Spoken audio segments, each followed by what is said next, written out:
Hello guys, तो कैसे हैं आप लोग। उम्मीद करता हूं कि आप लोग मस्त होंगे और स्वस्थ होंगे। आज का हमारा टॉपिक है एक दो डिजीज है। एक है फर्स्ट है हमारा कार्डियक अरेस्ट और दूसरा है हार्ट अटैक, जो कि एक तरह से समझ सकते हैं कि आप लोग कि कार्डियक अरेस्ट जो होता है ये समझ सकते हैं कि पूरा कंप्लीटली हमारा जो हार्ट का पंपिंग होता है ब्लॉक हो जाता है, मतलब कि कंप्लीटली हार्ट अरेस्ट आपको मौका नहीं देगा दूसरा। लेकिन हार्ट अटैक जो होता है, ये कार्डियक अरेस्ट जो होता है आपको मौका नहीं देगा जीने का दूसरा। लेकिन ये हार्ट अटैक जो होता है कि मौका देता है जीने की। एक बार आया तो हो सकता है चांसेस आदमी बच जाता है, फिर दूसरा मौका देता है, फिर तीसरा मौका देता है। लेकिन इसमें कार्डियक अरेस्ट में कोई ऐसा मौका नहीं मिलता है। इसमें ज़्यादा चांस होता है कंप्लीटली काहे कि ब्लॉक्ड हो जाता है। तो इसको अच्छे ढंग से समझेंगे और एक तरह से सही से पढ़ के इसका क्या रीजंस है, क्या कॉजेज है, क्या प्रिवेंशंस है, क्या ट्रीटमेंट है, सारा कुछ जानेंगे इसका। तो बने रहे वीडियो में। सबसे पहले स्टार्ट करेंगे हम लोग इधर से।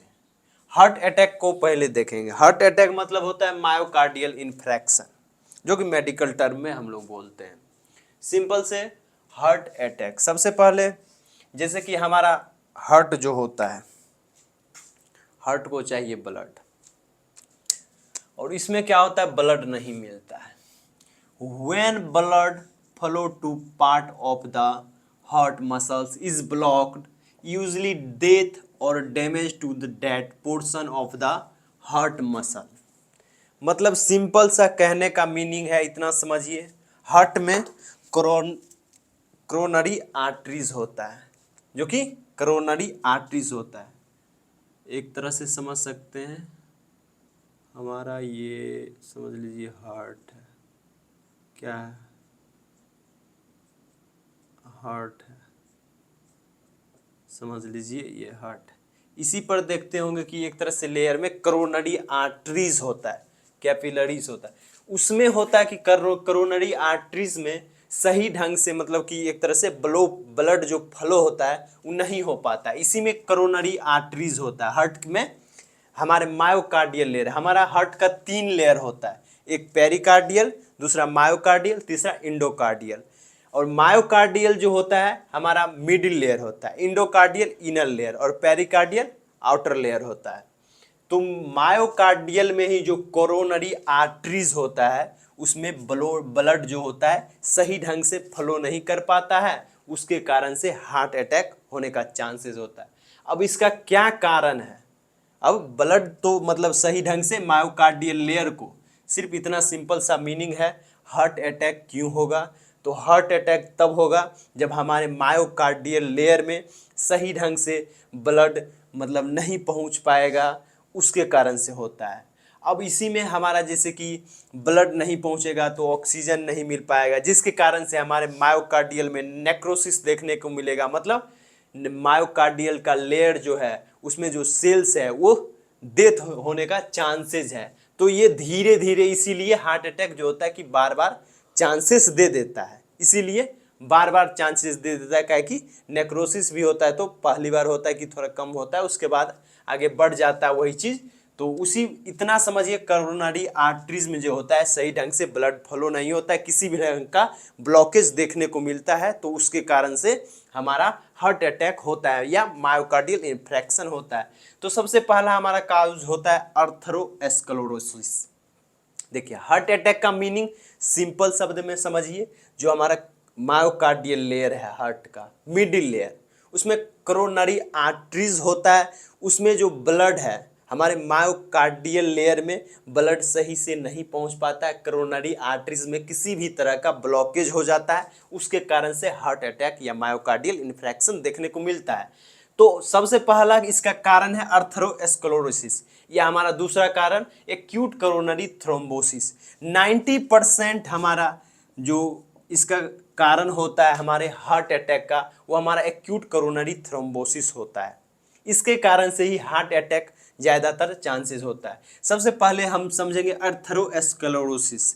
एर्थेरोस्क्लेरोसिस में होता है कि हमारा फैट डिपोजिट हो जाता है, किस में? करोनरी आर्टरीज में। हमारा जो करोनरी आर्टरीज है, हार्ट का आर्टरीज है मायोकार्डियल लेयर का, उसी में एक तरह से फैट डिपॉजिट हो जाता है जो कि प्लेक का फॉर्मेशन बना जाता है।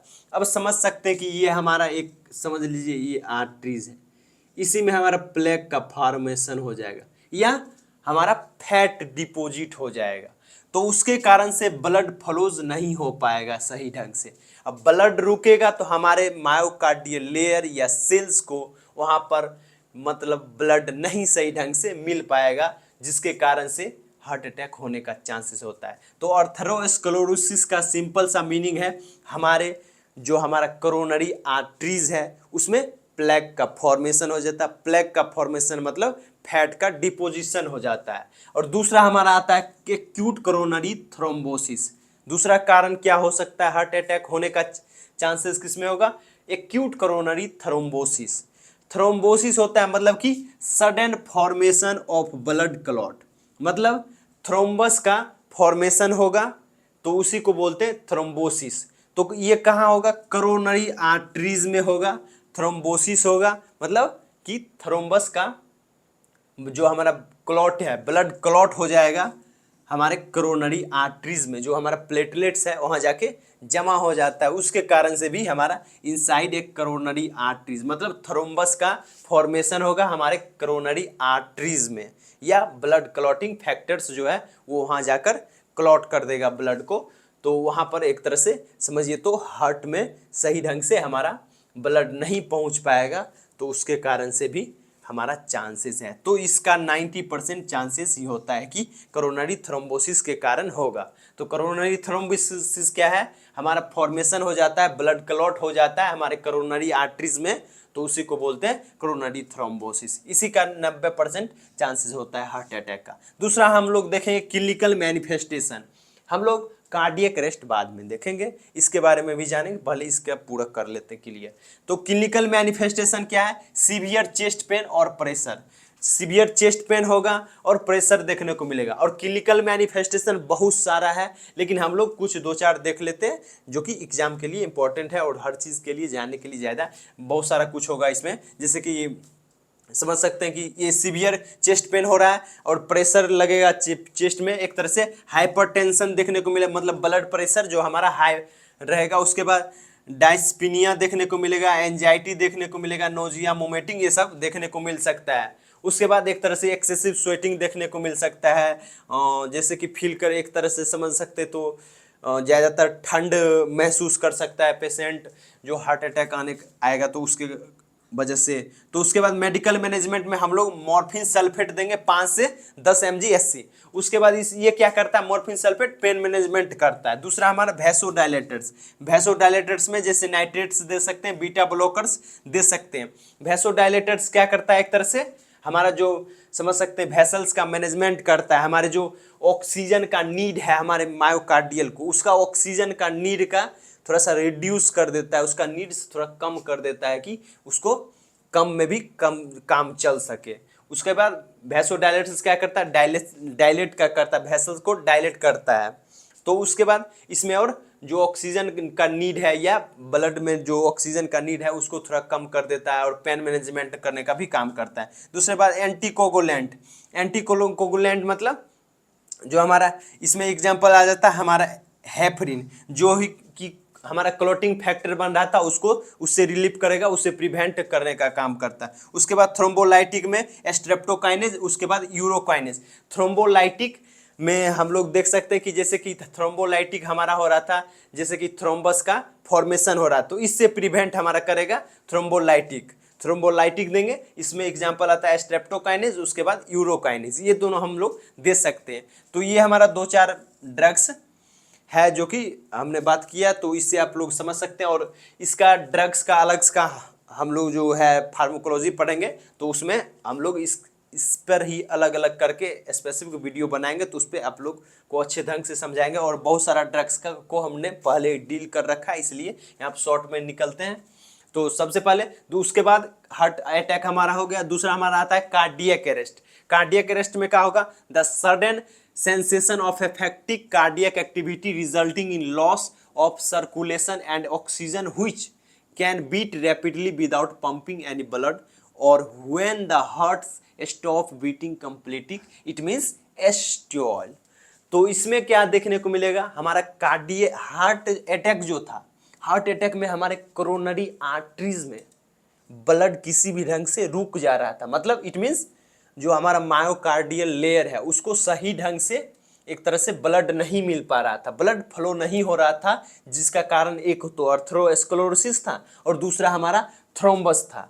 तो उसमें वो कारण था, मतलब ब्लड हमारे मायोकार्डियल लेयर को सही ढंग से ब्लड या ऑक्सीजन नहीं मिल पा रहा था, उसके कारण से हो रहा था हमारा हार्ट अटैक। वो चांस दे सकता है, वो एक दो जिसके कारण नेक्रोसिस, ऑक्सीजन सही ढंग से नहीं पहुंचेगा तो सेल में नेक्रोसिस देखेगा। सेल नेक्रोसिस मतलब सेल डेथ, नेक्रोसिस का ही मीन्स है सेल डेथ।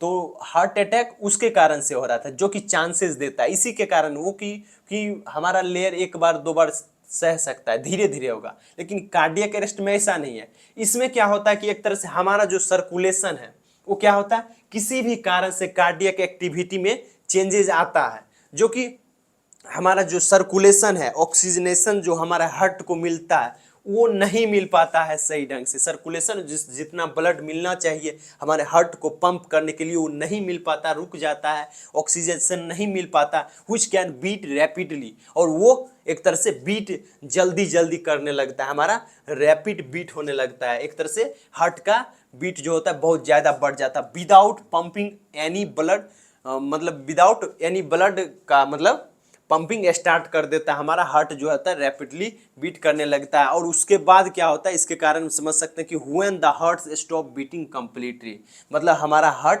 बीट स्टॉप हो जाएगा कंप्लीटली। इसका मीन्स होता है एस्टियोल।